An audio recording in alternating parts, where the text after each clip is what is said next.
Explica. Aparentemente, né, Amadeu? Olha, o Datafolha vem fazendo essa sondagem há uma década. Pergunta aos brasileiros, basicamente, você acredita que há o risco da ditadura militar voltar? Para alguns, incrivelmente, não é risco, né? Mas para quem conhece história, que tem bom senso e equilíbrio, sim, é o risco da volta da ditadura militar. Vamos aos números, Amadeu? Aos números, vamos lá. Os números da pesquisa Datafolha que Isso. recorrentemente tira essa temperatura. Uma Esses aí década... são os dados técnicos da pesquisa. Vamos seguir. Vamos avançar para os números. O que a população entende sobre uma chance de uma nova ditadura? Olha aí, Ari. Olha, para 53% dos brasileiros, dos entrevistados, não há nenhuma chance do regime ditatorial voltar ao país. Tá. Para 22%, sim, há um pouco de risco. Tá. Para 20%, há muita chance. Muita chance. O pessoal está com alerta ligado. Está querendo, esses são os que estão querendo. Provavelmente são os que estão querendo, isso, né? Eles não veem risco, eles veem chance. E os 5% não responderam ou não sabem. Amadeu... Por que a informação é positiva? Porque esses 53% são o maior número há 10 anos, né? Isso, exatamente. Nos últimos 10 anos. Desde que a Folha começou a fazer essa sondagem, pela primeira vez a gente tem 53%, mais da metade dos brasileiros dizendo, olha, não há chance. Então, nisso há uma confiança que o nosso regime democrático está consolidado. Ainda é um índice muito baixo. Ainda é um índice muito baixo. Agora, o pior momento foi quando o Bolsonaro foi eleito em 2018, né? Naquele momento, logo em seguida, mais de 30% dos brasileiros viam risco. Para você ver como a parcela significativa da população associa o ex-presidente à ditadura. E, de fato, quando a gente vê a questão do golpe, da tentativa de golpe agora, toda aquela parte que a gente já mostrou... que ele faz. Né? Exatamente. Toda aquela parte que a gente mostrou que engendrava o golpe, eram usando termos muito parecidos com o que os militares usaram na década de 1960, né? Para mim, o ruim dessa pesquisa é que 59% dos entrevistados disseram que Lula agiu bem em ter vetado atos, né, para relembrar a ditadura. Mas é porque o brasileiro ele quer empurrar para baixo do tapete. Ele o brasileiro não quer aparentemente não quer convulsionar. Na verdade, eu queria até que, Amadeu, pedindo a licença a você, que depois se você pudesse pedir a opinião do professor Vila, porque o que é que eu queria que o professor Vila avaliasse como historiador? A impressão que eu tenho, professor Vila, é de que há um temor do brasileiro médio em relação aos militares. A gente meio que teme que a gente possa incomodá-los. É como se ainda houvesse a tutela militar, professor. Exatamente. A gente teme que eles se melindrem, que a gente não pode ofendê-los, a gente pisa em ovos quando se refere a esse período sombrio da nossa história. É verdade, é verdade. É verdade, vocês têm razão, porque é curioso que a partir, especialmente da eleição de Fernando Collor e a posse de Fernando Collor, ele extinguiu o SNI, o terrível SNI, né, o Serviço Nacional de Informações, que era um dos símbolos da ditadura militar.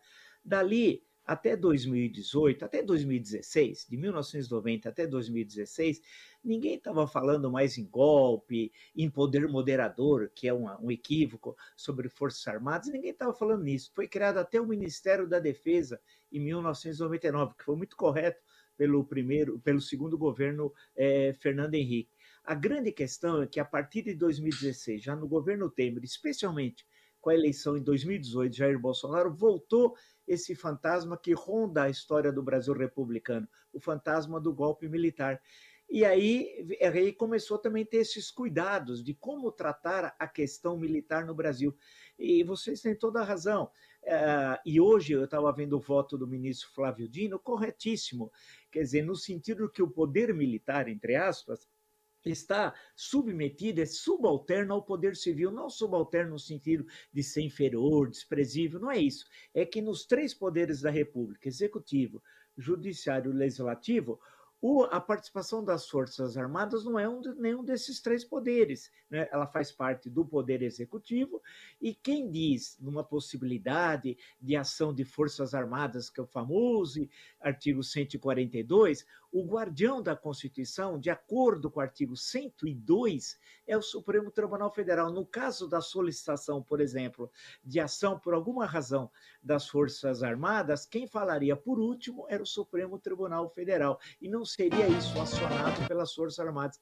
Então, a grande questão é que ficou uma baralheira durante 4 anos, 2019, 2020, 2021, 2022, e o 8 de janeiro de 2023 criou mais confusão. Eu acho que o que o governo está tentando fazer agora é colocar água na fervura, tentar ver se acalma a situação, se tem alguns resultados econômicos que fortalecem a sua popularidade, para depois, no final desse Lula 3, do governo Lula 3, poderá ter um próximo até um Lula 4, não se sabe, aí começar a falar um pouco mais grosso com a questão das Forças Armadas. Parece ser essa a estratégia do governo. Agora, mas não dá para esquecer os 60 anos que foram lembrados. Ou seja, podia ter saído uma nota, alguma coisa do próprio governo com educação, com firmeza histórica, sem nenhuma agressão, essa não é caso de agredir, mas mostrar a importância da democracia. Podia até republicar o discurso do ministro do Ulisses Guimarães, presidente nacional da Assembleia Nacional Constituinte. Essa que é a grande questão. Vamos aguardar agora, né? Não, professor, se botar aquele discurso do Ulisses aí, do ódio e nojo à ditadura, aí não dá certo, o pessoal não vai. Agora, muita gente acusando golpe. Mas, Guga, você me corrija, assim, meu pensamento, eu acho que foi feito aí um acordo, que tudo é bastidor aí em Brasília, você sabe disso. Tipo assim, olha, ô Lula, o Supremo vai lá, vai punir os generais pela primeira vez na história do Brasil, a Justiça vai punir os generais, o Braga Neto e o Heleno, mas o governo não vai mais mexer na casca de ferida que é a ditadura nos 60 anos. Será que não foi isso, não? É um pouco por aí que o Lula está jogando, e eu acho que ele está fazendo isso em dobradinha com o José Múcio, ministro da Defesa, que é quem está convencendo ele a seguir essa estratégia. Isso aí está incomodando, claro, uma parte da esquerda Guga, e uma parte do PT. Desculpa eu te interromper. E eu acho que o próprio Moraes, que tem conversado muito com o comandante das Forças Armadas. Com Tomás Paiva. Também tem uma interlocução.